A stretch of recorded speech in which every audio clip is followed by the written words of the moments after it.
अब वक्त faster stroke का हो गया है और इस वक्त आपको अब विस्तार से खबरें दिखाने का वक्त हो गया है। बात कई अहम मुद्दों की करेंगे, बात महाराष्ट्र की करेंगे। सबसे पहले आपको एक दिखाते हैं हम निशान, जो घड़ी है, और आपको हम बताएंगे कि घड़ी के निशान वाली जो नेशनलिस्ट कांग्रेस पार्टी यानी कि एनसीपी है, उसमें किस तरीके की इस वक्त भगदड़ मची हुई है। आपको हम तस्वीरें भी दिखाएंगे, लेकिन उससे पहले आप इस घड़ी के निशान को देखिए और समझिए कैसे इसका वक्त जो है इस वक्त दिखाई दे रहा है अजीत पवार के फेवर में। नेशनलिस्ट कांग्रेस पार्टी यानी कि एनसीपी की यही सच्चाई है। एक तरफ 63 साल के अजीत पवार हैं, दूसरी तरफ आप देख रहे हैं किस तरीके से सुप्रिया सुले भी दिखाई दे रही हैं, शरद पवार भी दिखाई दे रहे हैं। और अजीत पवार जो दावा तो 40 विधायकों के समर्थन का कर रहे थे, लेकिन बांद्रा वाली मीटिंग में अजीत पवार को मिलाकर सिर्फ 31 विधायक ही यहां जुटे हैं। एनसीपी के नाम पर, निशान पर और झंडे पर दावा ठोक चुके अजीत पवार, लेकिन इसके बावजूद अपने चाचा को पार्टी के राष्ट्रीय अध्यक्ष की कुर्सी से हटाने का ऐलान कर चुके हैं। तो दूसरी तरफ एनसीपी की कार्यकारी अध्यक्ष और शरद पवार की बेटी सुप्रिया सुले खड़ी हैं। दावा था कि पार्टी के ज्यादातर विधायक उनके साथ हैं, लेकिन वाईबी चौहान सेंटर में पवार सीनियर की मीटिंग हुई तो सिर्फ 16 विधायक ही वहां पर पहुंचे। अपने चचेरे भाई के खिलाफ आमतौर पर चुप रहने वाली सुप्रिया सुले इस बार बेहद आक्रामक हैं। अब बात एनसीपी की कलहकता के यहां पर सबसे खास किरदार की करते हैं, यानी कि बात शरद पवार की करते हैं, जो 82 साल की उम्र में भी भतीजे को पूरी टक्कर दे रहे हैं और पार्टी पर कब्जा बरकरार रखने के लिए पूरी ताकत के साथ वो जंग लड़ रहे हैं। तो यहां हम आपको एनसीपी की इस जंग की एक एक डिटेल बताने जा रहे हैं, आपको हर पहलू समझाएंगे और आप इसका समझिए ये पहलू। उससे पहले आप इन 3 किरदारों का स्टैंड देख लीजिए जो मेरे इर्द गिर्द आप ये किरदार देख रहे हैं। सबसे पहले शरद पवार के भतीजे अजीत पवार की बात कर लेते हैं। अजीत ने अपने चाचा को साफ मैसेज दे दिया कि 84 साल की उम्र हो गई, अब रिटायर हो जाइए। इस पर शरद पवार की बेटी यानी कि सुप्रिया सुले का जवाब भी फौरन आया और उन्होंने कहा कि उम्र नंबर के सिवा कुछ नहीं होता। सुप्रिया ने भी कहा कि सब सुन लूंगी, लेकिन माता पिता का अपमान बर्दाश्त नहीं कर सकती हूं। शरद पवार अपने भतीजे से नाराज दिख तो रहे हैं, लेकिन भतीजे पर अब भी वो खुलकर वार नहीं कर रहे हैं। कुछ खिलाफ ऐसा नहीं बोल रहे हैं जो खुलकर सामने कुछ कह सकें। इसका सबूत आज की बैठक में भी दिखाई दिया, जब शरद पवार ने कहा कि अगर अजीत को कोई दिक्कत थी तो वो मुझसे बात कर लेता, उसे मुझसे बात करनी चाहिए थी, लेकिन भतीजा बात करने के मूड में नहीं है। मतलब इस बार अजीत पवार के तेवर जो हैं वो बिल्कुल अलग हैं, वो झुकने को तैयार नहीं है। इसका मैसेज बांद्रा में हुई बैठक में ही मिल गया कि किस तरीके से इस बार अजीत पवार जो हैं वो साफ तौर पर यहां एक बदले हुए तेवर के साथ दिखाई दे रहे हैं, मैदान में हैं। एनसीपी की घड़ी के कांटे इस तरह घूमेंगे, वक्त इस तरह बदलेगा। जिस भतीजे को उंगली पकड़कर सियासत की सीढ़ियों पर चढ़ाया, वो इस तरह पलटेगा, इसके बारे में सीनियर पवार ने शायद कभी सोचा भी नहीं होगा।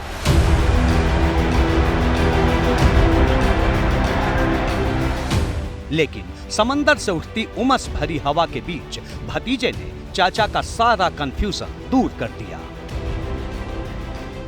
IAS IPS असेल तर 60व्या वर्षी रिटायर होतात. राजकीय जीवनामध्ये असेल तर भाजपमध्ये 75 वर्षानंतर रिटायर केलं जातं.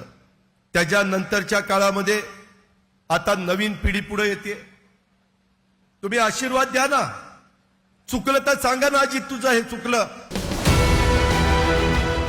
इस वक्त अजीत पवार बांद्रा से चाचा को सियासत की तमीज सिखा रहे थे, उस वक्त वाईबी चौहान सेंटर में शरद पवार के समर्थकों की भीड़ थी। बयानों की हलचल भी थी, लेकिन शोर के बीच भी अजीत पवार की सारी बातें हर दर हर सुनी जा रही थी।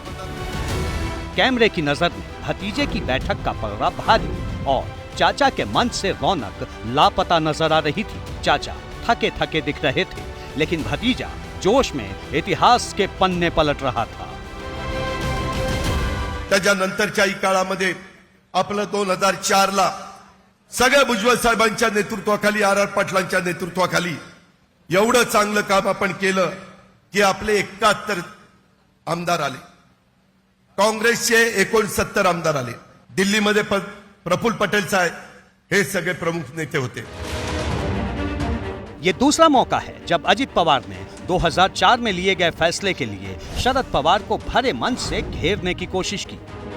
अजित पवार को इसका जवाब भी तुरंत मिल गया, और जवाब भी किसी और ने नहीं, अपने भाई के लिए अक्सर ढाल बनती रही सुप्रिया सूले ने दिया। सुप्रिया ने अजित के बयान को शरद पवार के अपमान से जोड़ दिया। बापाच्या आणि आईच्या बाबतीत नाद करायचा नाही, बाकी कुणाबद्दलही बोला, कुणाबद्दलही आमच्यावर करा, काही करा, पण बापाचा नाद नाही करायचा। आणि ही लढाई एका व्यक्तीच्या विरोधात नाहीये, त्या भारतीय जनता पक्षाच्या प्रवृत्तीच्या विरोधात आपल्याला लढायचंय। ही लढाई आहे ती। मला अजून ते शब्द आठवत आहेत, मला तेव्हा वेदना होत्या। मंच सीनियर पवार ने भी संभाला, भतीजे को खोटा सिक्का बताकर नाराजगी दिखाई, गलती का एहसास कराने की कोशिश की, बुरे अंजाम का इशारा भी किया, लेकिन शुरू से अंत तक इमोशनल टच बनाए रखा। जो शिवसेना के साथ हुआ वही एनसीपी के साथ हुआ है। अजित पवार के मन में कुछ था तो मुझसे बात करनी चाहिए थी। सहमति नहीं हो तो बातचीत से हल निकालना चाहिए। अजीत की बात सुनकर अफसोस हुआ। गलती सुधारना हमारा काम है। आपने गलती की है तो सजा भुगतने के लिए तैयार रहें। शरद पवार ने भतीजे को सुलह का संकेत भेजा है, बगावत का अंजाम समझाने की कोशिश की, लेकिन भतीजे का एक्शन तो शुरू हो चुका है और सियासी हंगामे के बीच पार्टी पर अब कब्जे की जंग खुलकर लड़ी जा रही है। कैसे आपको समझाते हैं कि पार्टी पर अब कब्जे की जो कानूनी जंग है वो कैसे लड़ी जा रही है। देखिए, अजीत कैंप ने शरद पवार को अध्यक्ष पद से हटा दिया है। शरद कैंप चुनाव आयोग में कैविएट इसे लेकर फाइल कर दी गई है। तो ये अब किस तरीके से कानूनी जंग शुरू हो गई है। अजीत पवार को अध्यक्ष बना दिया गया है, शरद पवार को हटाकर शरद कैंप की तरफ से आयोग से कहा गया कि पक्ष रखने का आप मौका दें। इसके साथ ही चुनाव आयोग चिट्ठी भेजकर जानकारी दी गई है चुनाव आयोग को, और उधर आयोग से कहा गया है कि पक्ष रखने का आप मौका हमें दें, हम अपना पक्ष इस पर रखना चाहते हैं। तो ये पूरी जो कवायद है, ये जो कानूनी जंग है वो शुरू हो गई है, और इसका सीधा सीधा सा मकसद ये है कि अब चाहिए पार्टी पर कब्जा, चाहे यहां अजीत पवार हो चाहे यहां पर शरद पवार हो, दोनों ही अब ये चाहते हैं कि पार्टी पर यहां कब्जा हो जाए और पार्टी असली एनसीपी और नकली एनसीपी जो कहा जा रहा है वो क्लियर हो जाए। लेकिन पार्टी पर कब्जे की जंग का फैसला नंबर हमेशा नंबर से ही रहा है। जीत उसी की होती है जिसके पास नंबर होता है, जिसके पास ज्यादा सांसद और विधायक होते हैं, और इस लिहाज से फिलहाल अजीत पवार का जो पलड़ा है वो भारी दिखाई दे रहा है। ऐसा भी माना जा रहा है कि इस डेवलपमेंट के बाद कुछ और विधायक सांसद उनके पाले में आ सकते हैं। जाहिर है शरद पवार भी लीगल ऑप्शन तलाश रहे हैं। अब सवाल यहां यह है कि वो पार्टी बचाने के लिए कौन सा कानूनी रास्ता अपना सकते हैं। हमने लीगल एक्सपर्ट से इसका जवाब समझने की कोशिश की है, सुनिए।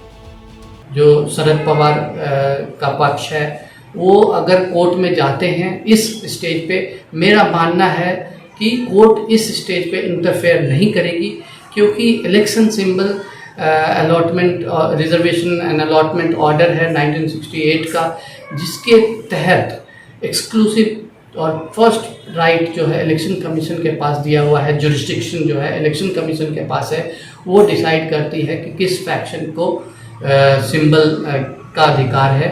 और इसीलिए चूंकि कानून में एक प्रावधान है तो उसको बाईपास कोर्ट जनरली जो है पहले इंतज़ार करने के लिए कहेगी कि पहले इलेक्शन कमीशन के फैसले का इंतजार करें, तभी वो कोर्ट जाए।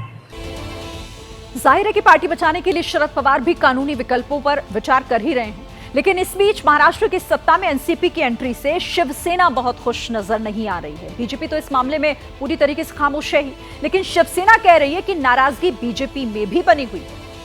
कि कुछ आमदारों में वो भले बीजेपी के रहो या सेना के रहो, नाराजगी जरूर रहती है।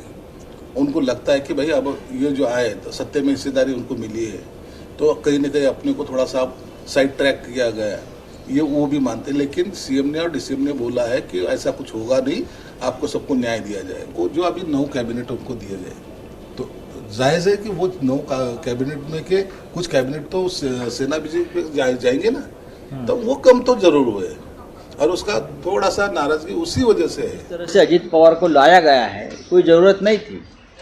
पूरा बहुमत उनके पास था, 170 तक उनकी फिगर हो गई थी बहुमत की। फिर भी अजीत पवार जैसे सीनियर नेता को, उनके साथ कुछ एमएलए भी है, उनको लाकर शिंदे गुट के सामने चैलेंज खड़ा कर दिया, उनका बार्गेन पावर ख़त्म कर दिया। आने वाले दिनों में मुख्यमंत्री बदल सकता है, मैं आपको बोल रहा हूँ।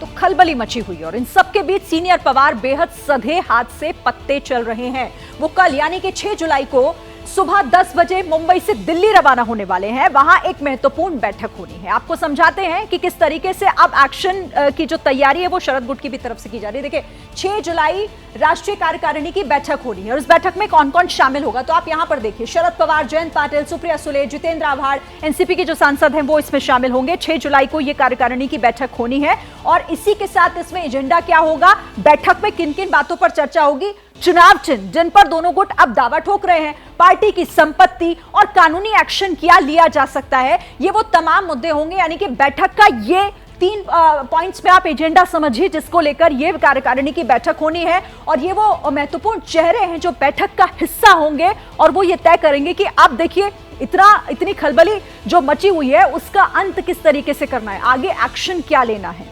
तो दिल्ली में होने वाली एनसीपी के शरद कैंप की बैठक के बाद शरद पवार को पार्टी का सर्वे सर्वा बनाए रखने का प्रस्ताव पास हो सकता है। वैसे बैठकों का दौर यूनिफॉर्म सिविल कोड को लेकर भी जारी है।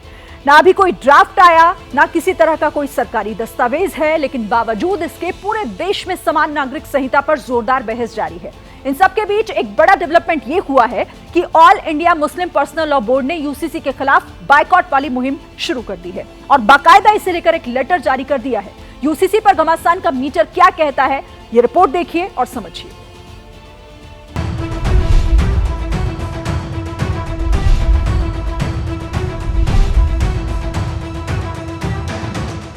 यूनिफॉर्म सिविल कोड पर माहौल गर्म है। ताबड़तोड़ हाई प्रोफाइल बैठकों का दौर जारी है।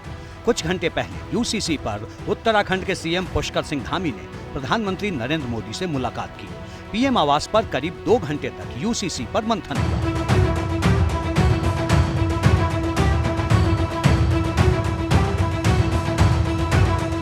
यूसीसी की जो टेम्पलेट उत्तराखंड में लागू होगी, क्या वही देश में लागू होगी?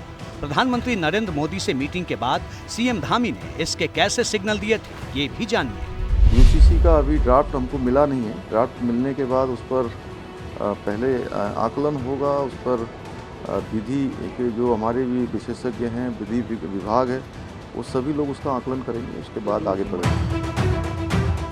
इधर 24 घंटे पहले उत्तराखंड में यूसीसी की टेम्पलेट सेट हुई, उधर all India Muslim personal law board super active हुआ। लखनऊ में all India Muslim personal law board की बैठक हुई। मीटिंग में यूसीसी की मुखालफत का एजेंडा सेट हो गया। बैठक में ये भी साफ हो गया कि मुस्लिम समाज एकजुट होकर यूसीसी का विरोध करेगा।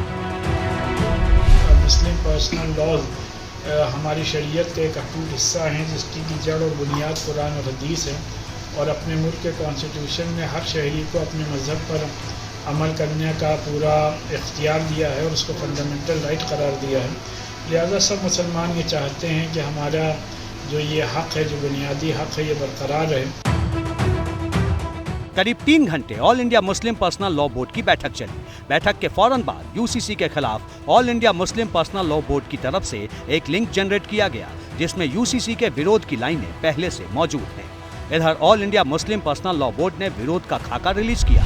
उधर उपराष्ट्रपति जगदीप धनखड़ ने यूसीसी को इमीडिएट इफेक्ट से लागू करने की वकालत कर दी। This will bind Bharat, its nationalism, more effectively, and any further delay in implementation of Uniform Civil Code will be corrosive of our values.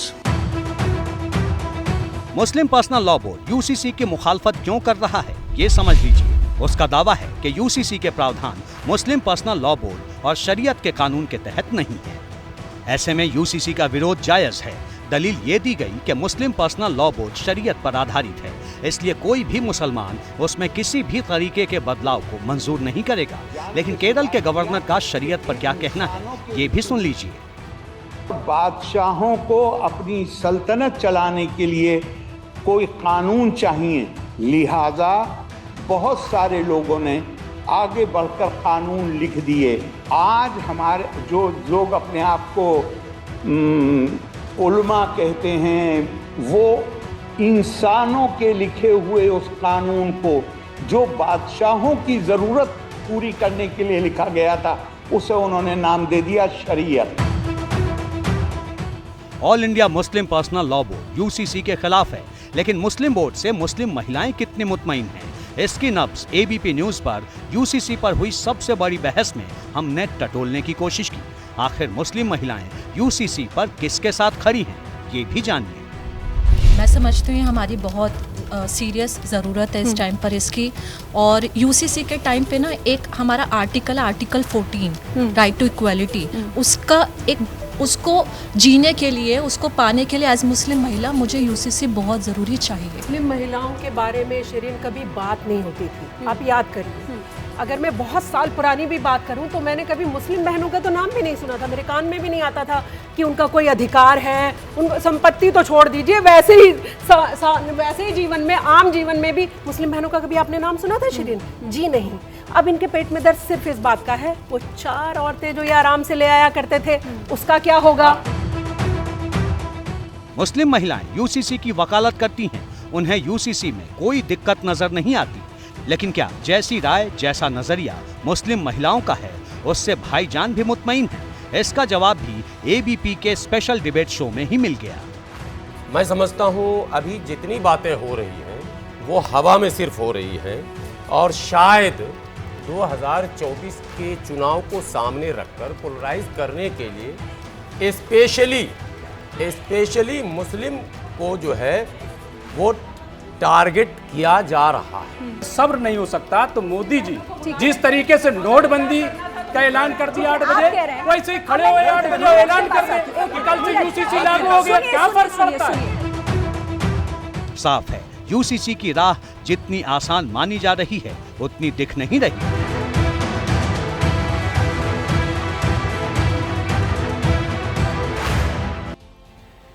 तो यूनिफॉर्म सिविल कोड को लेकर खूब हंगामा हो रहा है। सियासी गलियारों से लेकर मजहबी मजलिसों तक में यूसीसी पर सवाल उठाए जा रहे हैं। वाद विवाद के बीच रिएक्शन कांग्रेस के खेमे से भी आया। छत्तीसगढ़ के डिप्टी सीएम टीएस सिंहदेव ने यूसीसी पर न सिर्फ कड़ा एतराज जताया, बल्कि यूसीसी को लेकर मोदी सरकार को सवालों के कटघरे तक में खड़ा कर दिया है। कांग्रेस का भविष्य उज्जवल है। भारतीय जनता पार्टी ने हर भावनात्मक उपयोग कर्नाटक के चुनाव में किया। हमने केरल लेटर्स भी देखे, हमने हनुमान जी को भी देखा, हमने हिजाब को भी देखा, हमने मुस्लिम रिजर्वेशन को भी हटाते हुए देखा। भारतीय जनता पार्टी ऐसे कितने मुद्दों का उपयोग करेगी? सर्जिकल स्ट्राइक हो गया, पुलवामा हो गया, कारगिल अब एक याददाश्त हो गई, राम जी का मंदिर बन गया। अब क्या? यानी अब यूसीसी, यूनिफॉर्म सिविल कोड। लोग देश में अब ये समझने लगे हैं कि उनके भावनाओं का अब उपयोग किया जा रहा है। और कांग्रेस इस वक्त सरकार को महंगाई के मुद्दे पर घेर रही है। कांग्रेस की तरफ से लगातार महंगी होती सब्जियों पर ट्वीट्स हो रहे हैं, प्रेस कॉन्फ्रेंस की जा रही है, प्रदर्शन भी किए जा रहे हैं। लेकिन इन सारी बातों के बीच कुछ जरूरी बातें हो जाती हैं जो हम आपको बताएंगे। Union road transport minister Nitin Gadkari का एक बयान जो जमकर सर्कुलेट हो रहा है। राजस्थान में गडकरी ने किसानों के बीच एक बड़ा ऐलान कर दिया। उन्होंने ये कह दिया कि किसान अन्नदाता नहीं बल्कि ऊर्जादाता भी बन रहे हैं। इथेनॉल बनाकर पेट्रोल पर निर्भरता कम कर रहे हैं। हालांकि इस बीच गडकरी ने अपने बयान में यह भी कह दिया कि अगर इथेनॉल इसी तरह बनता रहा तो फिर पेट्रोल काफी सस्ता पड़ सकता है। आज पेट्रोल और इथेनॉल की दोस्ती का पूरा विश्लेषण होगा, लेकिन उससे पहले आप जरा ये रिपोर्ट देखिए।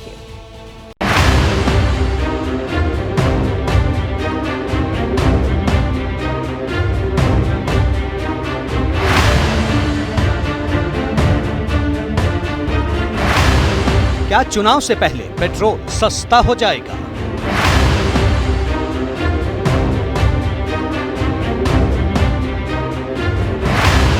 क्या पेट्रोल की कीमतों में भारी गिरावट आएगी?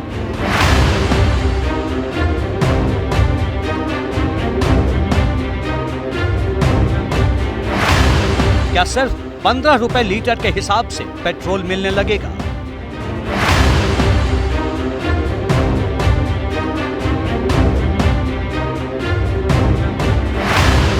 आप सोचेंगे कि अचानक ऐसा क्या होने वाला है? क्या भारत में तेल का कोई बहुत बड़ा रिजर्व मिल गया, या फिर खाड़ी देशों ने हिंदुस्तान को काफी डिस्काउंट देना शुरू कर दिया? वजह दोनों में से कोई भी नहीं है। हाँ, 15 रुपए प्रति लीटर पेट्रोल वाली थ्योरी जरूर सामने आई है, और ये बात किसी और ने नहीं बल्कि हिंदुस्तान में हाईवे मैन के नाम से मशहूर union surface transport minister Nitin Gadkari ने कही है। गडकरी का ये बयान ध्यान से सुनिए। किसान केवल अन्नदाता नहीं, ऊर्जा दाता बनेगा, ये हमारी सरकार की सोच है। और इसीलिए अब मैं अगस्त महीने में टोयोटा कंपनी की गाड़ियों को लॉन्च कर रहा हूं। आपको पता होगा कैमरी करके गाड़ी थी, वो इनोवा है। अब सब गाड़ियां किसानों ने तैयार किए हुए इथेनॉल पर चलेगी। 60% इथेनॉल, 40% बिजली, उसका अगर एवरेज पकड़ा जाएगा तो 15 रुपए लीटर पेट्रोल का भाव होगा। जनता का भला होगा, किसान ऊर्जा दाता बनेगा, देश का प्रदूषण कम होगा, इंपोर्ट कम होगा। 16 लाख करोड़ रुपए का इंपोर्ट है, उसके बजाय ये पैसा किसानों के घर में जाएगा। गांव समृद्ध संपन्न बनेंगे, गांव के किसान के बेटों को रोजगार मिलेगा और इस देश का किसान केवल अन्नदाता नहीं, ऊर्जा दाता बनेगा। नितिन गडकरी राजस्थान में थे। प्रतापगढ़ में 5,600 करोड़ रुपए के प्रोजेक्ट वाले 11 नेशनल हाईवे प्रोजेक्ट का इनॉग्रेशन करने गए थे। इसी दौरान वो किसानों से मुखातिब हुए और स्पीच में एथनॉल के यूज के नाम पर 15 रुपए लीटर वाले पेट्रोल की बात कर दी। लेकिन गडकरी का ये कोई पहला बयान नहीं है। पिछले कुछ दिनों में गडकरी ने इसी तरह के स्टेटमेंट अलग अलग मंच से दिए। आप 120 रुपए जो पेट्रोल ले रहे हैं उसका भाव हम 15 रुपए लीटर करेंगे। जितना एवरेज आपको 120 रुपए के पेट्रोल में मिल रहा है, उतना एवरेज आपको 15 रुपए पेट्रोल की कीमत जो है 15 रुपए, उतना लीटर का इथेनॉल का एवरेज मिलेगा। और अभी हम ऐसी गाड़ी ला रहे हैं जो 100% इथेनॉल पर चलेगी।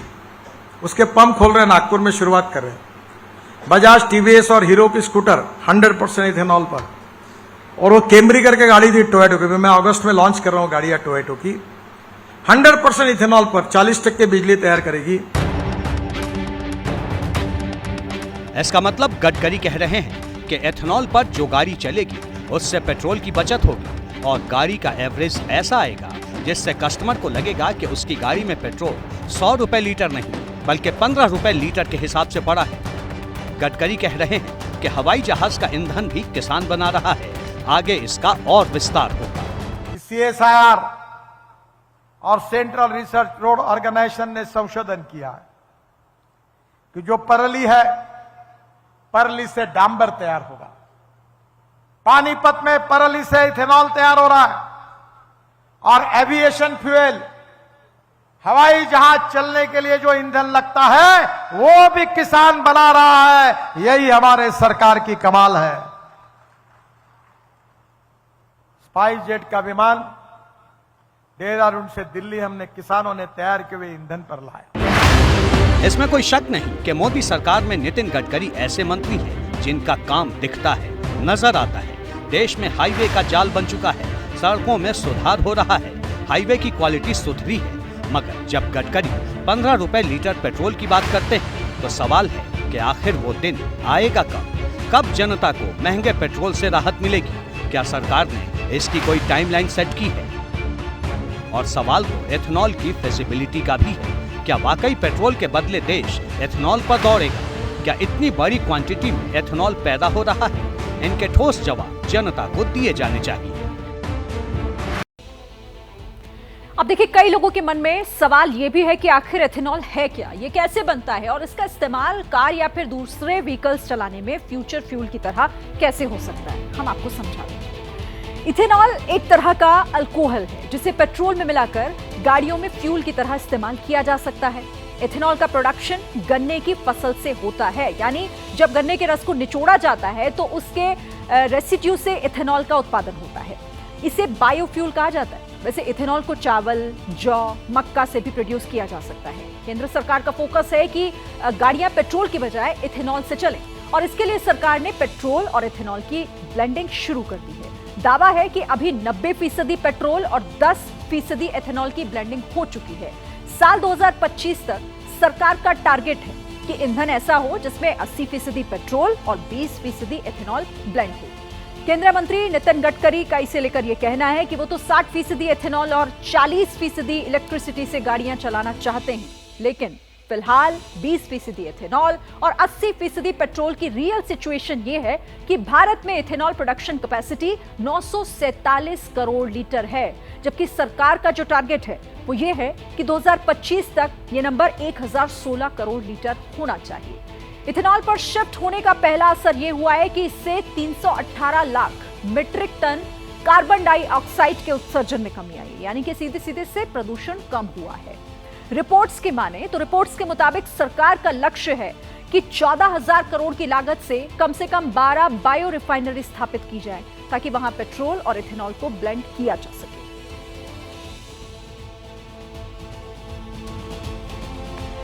तो सरकार जिस तरीके से इसे लेकर सोच रही है, सवाल आपके मन में कई और भी होंगे। सवाल तो यह भी है कि हिंदुस्तान को फ्लेक्स फ्यूल यानी कि इथेनॉल और इलेक्ट्रिक वाहनों जैसे विकल्पों की जरूरत आखिर क्यों पड़ रही है? तो इसका जवाब है हिंदुस्तान के क्रूड ऑयल पर निर्भरता। आपको कुछ जरूरी बातें इससे जुड़ी हुई समझाते हैं। दरअसल एक रिपोर्ट के मुताबिक हिंदुस्तान में 32 करोड़ 63 लाख गाड़ियां हैं और इतनी गाड़ियों को चलाने के लिए पेट्रोल या डीजल की जरूरत होती है। भारत दुनिया का तीसरा सबसे बड़ा ऑयल कंज्यूमर मुल्क है, यानी हिंदुस्तान बाहर के देशों से भारी मात्रा में तेल मंगवाता है। साल 2022 और 23 में भारत ने 23 करोड़ 24 लाख टन कच्चे तेल का इंपोर्ट किया, यानी इतना तेल बाहरी मुल्कों से खरीदा गया है। और इस हिसाब से देखें तो भारत ने 158 बिलियन डॉलर यानी कि करीब करीब 13 लाख करोड़ का तेल पिछले साल खरीदा है। 13 लाख करोड़ का मतलब यह हुआ कि भारत ने अपने बजट का 1/3 हिस्सा तेल मंगाने पर ही खर्च कर दिया। अब ये ट्रांजैक्शन रुपए में नहीं होता है, इसके लिए डॉलर खर्च करना पड़ता है और इसी के चलते हमारे विदेशी रिजर्व का एक बड़ा हिस्सा तेल खरीदने और इसे मंगाने में ही चला जाता है। और यही वजह है कि भारत सरकार अब तेल इंपोर्ट करने के बजाय ethanol blending, electric vehicles, hydrogen based car का प्रोडक्शन बढ़ाने पर फोकस ज्यादा कर रही है। भारत में फिलहाल 14 लाख इलेक्ट्रिक व्हीकल्स हैं, मगर चार्जिंग इंफ्रास्ट्रक्चर को बढ़ाना वक्त की मांग है, क्योंकि इस वक्त भारत में 2700 पब्लिक चार्जिंग स्टेशन हैं और अगर इलेक्ट्रिक व्हीकल्स बढ़ते चले गए तो फिर साल 2030 तक भारत में करीब करीब 21 लाख चार्जिंग स्टेशन की जरूरत होगी। हो रहा है, बन रहा है, गवर्नमेंट लगी हुई है, पूरा जोश है। हाईवेज के ऊपर जाइए, वहाँ पे भी जो नए हाईवेज बन रहे हैं वो हमारे मंत्री साहब इज मेकिंग श्योर कि आपको चार्जिंग पॉइंट्स आपको मिलेंगे। बाकी उसके ऊपर बिजली कहाँ से आएगी, वो मिलेगी उस 24 घंटे या नहीं, अब उसकी हमको कोई गारंटी नहीं है। सिर्फ अपने फिंगर्स क्रॉस करके बैठे हैं कि जब हम हाईवे के ऊपर पहुँचे हों, 500 किलोमीटर चल लिए और अब हमारा ख़त्म हो गया बैटरी चार्ज, तो हम जहाँ पर जाएंगे वहाँ पर हमको बैटरी चार्ज करने के लिए सुविधा मिलेगी और साथ में करंट भी मिले। अब ये नहीं है कि हम वहाँ बैठे रहेंगे तो हम कब तक बच्चों के साथ आप एक हाईवे के ऊपर बैठ सकते हो अकेली जगह। मेरे अपनी ऑब्जर्वेशन तो कहती है कि अभी we are not geared up yet. बाकी गवर्नमेंट की तरफ से देखेंगे तो पूरी कोशिश चल रही है। खबरों में आगे बढ़ते हैं, बात करते हैं कयामत के न्यू टीजर की, जिसका ट्रेलर देश के कई शहरों में रिलीज हो चुका है। यूपी से लेकर बिहार तक और बिहार से लेकर उत्तराखंड तक में कुदरत कहर बरपा रही है। भारी बारिश के बाद उत्तर भारत के कई इलाके इस वक्त जलमग्न हो चुके हैं। पानी के प्रहार से आखिर देश में कितने सूबे हलकान हैं, ये भी आपको देखना चाहिए।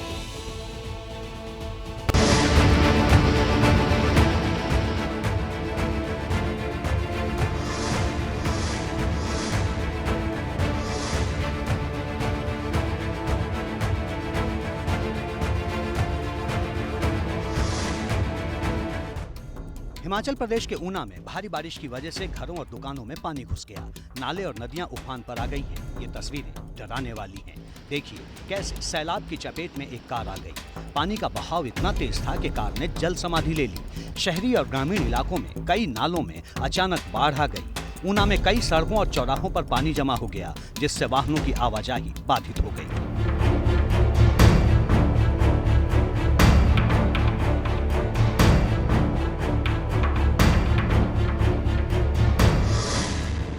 सड़क पर पानी, अस्पताल में पानी, हर तरफ पानी का कब्जा है।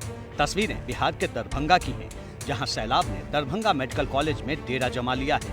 अस्पताल परिसर झील में तब्दील हो गया है, लिहाजा मरीजों और हेल्थ स्टाफ को परेशानियों का सामना करना पड़ रहा है। अस्पताल में पानी भरने से मरीजों में इन्फेक्शन का खतरा भी बढ़ गया है। भारी बारिश ने लोगों को घर में कैद कर दिया है। कई स्कूलों को बंद कर दिया गया है। तेज बारिश होने से लोगों का बाहर निकलना मुश्किल हो गया है। लोगों की नाराजगी सरकार और प्रशासन पर निकलकर बाहर आ रही है।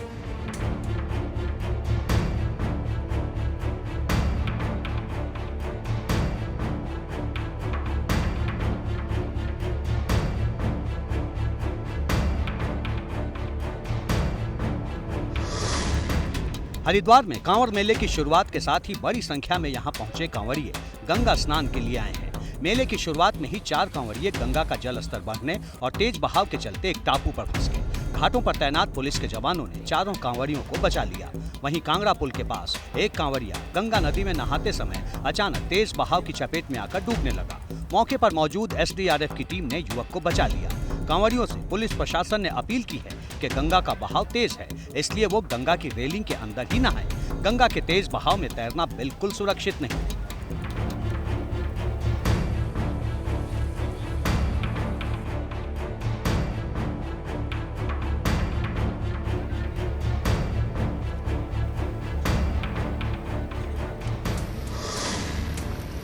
यूपी के सहारनपुर में लगातार हो रही बारिश की वजह से मां शाकंभरी देवी परिसर में अचानक पानी आ गया। पानी का बहाव इतना तेज था कि जो कुछ भी सामने आ रहा था वो बहता चला जा रहा था। अच्छी बात यह है कि पुलिस और प्रशासन के मुस्तैदी से अब तक कोई हादसा नहीं हुआ। दर्शन के लिए जाने वाले श्रद्धालुओं को बहाव से पहले ही रोका जा रहा है। श्रद्धालुओं की सुरक्षा के लिए पुलिस की टीम के साथ मंदिर मैनेजमेंट भी अलर्ट है।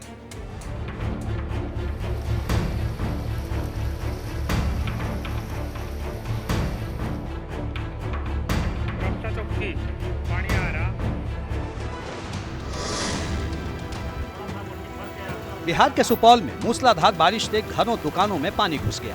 निर्मली पुलिस थाना स्विमिंग पूल बन गया। जिस थाने में कैदी बंद होते हैं उसमें पानी ने अपना घर बना लिया। थानेदार साहब के चैम्बर में घुटने तक पानी भर गया। शहर की हर सड़क से लेकर बाजार तक पानी का कब्जा है। लोगों के घरों और दुकानों में भी बारिश का पानी घुस चुका है। शहर की सड़कें दरिया बन चुकी है। भारी बारिश के बाद बाढ़ जैसी स्थिति पैदा हो गई है।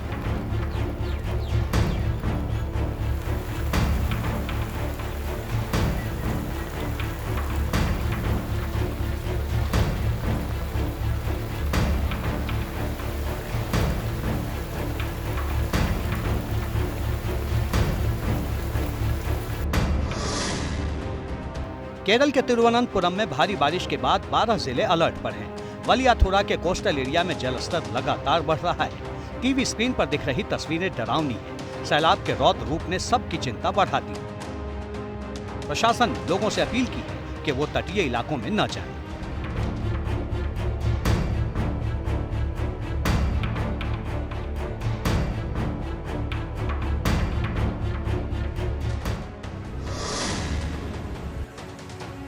कर्नाटक के उत्तर कन्नड़ की ये तस्वीरें इसके कहर को दिखाने के लिए काफी हैं। सड़क से लेकर घरों तक पानी का कब्जा है। भारी सैलाब के बीच जगह जगह गाड़ियां फंसी हुई हैं। सड़क पर आवाजाही के लिए लोग अपनी जान जोखिम में डाल रहे हैं। बाढ़ और बारिश को देखते हुए प्रशासन ने लोगों को बेवजह बाहर नहीं निकलने को कहा है।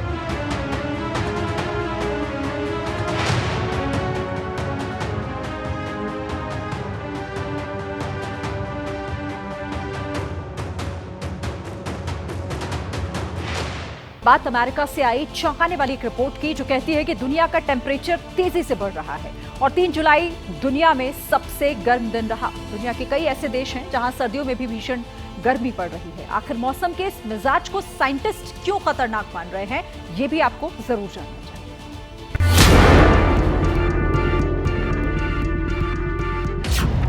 वैज्ञानिक क्यों बोले ये मौसम मौत की सजा है?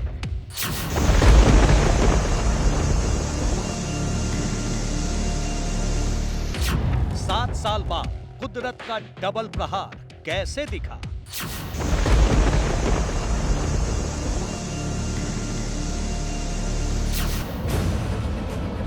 कुदरत क्रोध में है। कुदरत तबाही मचाने को बेताब है। कुदरत कयामत का काउंटडाउन शुरू कर चुकी है। टेंशन बड़ी है, इतनी बड़ी जिसकी जद में पूरी दुनिया है। टेंशन की वजह तेजी से बदलता मौसम है। दुनिया के टॉप साइंटिस्ट हैरान हैं। अमेरिका के national centre for environmental prediction ने गर्मी को लेकर एक रिपोर्ट जारी की। रिपोर्ट बताती है कि दुनिया का अब तक का सबसे गर्म दिन 3 जुलाई रहा। 3 जुलाई को वर्ल्ड टेम्परेचर 17.01 डिग्री सेल्सियस तक पहुंच गया। इस तापमान ने साल 2016 के रिकॉर्ड तोड़ दिए। 2016 में वर्ल्ड टेम्परेचर 16.92 डिग्री सेल्सियस रहा था। हालत यह है कि साउथ अमेरिका कई हफ्तों से भीषण गर्मी झेल रहा है।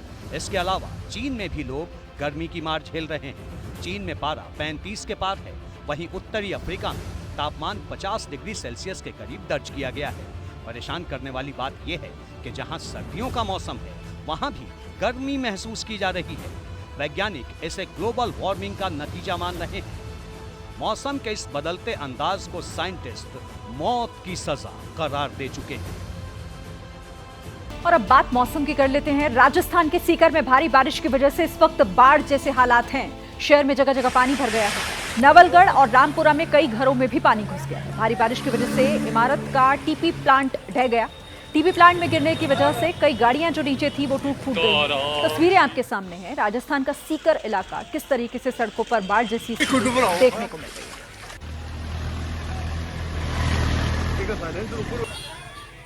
जैसे ही घड़ी का काटा दोपहर 2:30 पे आए, बबीता जी का दिल सास बहू साजिश के लिए मचल जाए। और ये है इनकी बहू, पूरे दिन ऑफिस की टेंशन हो जाए गॉन जब ये करें अपना फेवरेट शो फ्री टाइम पे ऑन। इनकी तरह आप भी देखिए अपना फेवरेट शो अपने टाइम पर और डाउनलोड कीजिए एबीपी लाइव ऐप अपने स्मार्ट टीवी पर।